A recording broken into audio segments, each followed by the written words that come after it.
Araw guys, mag-install tayo nitong car trunk matting ng Toyota Avanza 2025 model.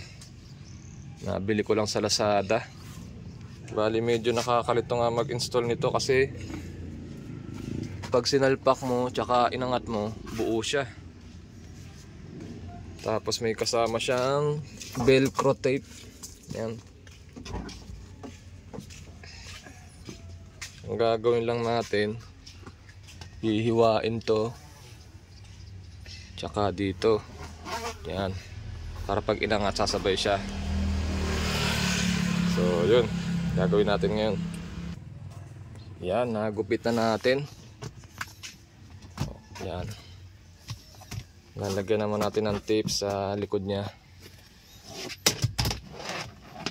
para kapit siya doon. Ayan, tapos na natin lagyan yung isa. Bali ganito ang resulta. Ayan. So, ito na ang kinalabasan ng ating ginawa. Bali hinati ko rin dito kasi meron siyang hati sa gitna eh.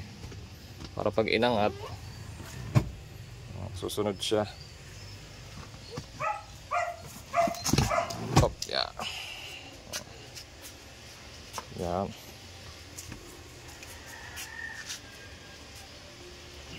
Avanza. May logo rin siya ng Avanza. So yun lang, ayos. Protektado na sa mga naka-leather kasi.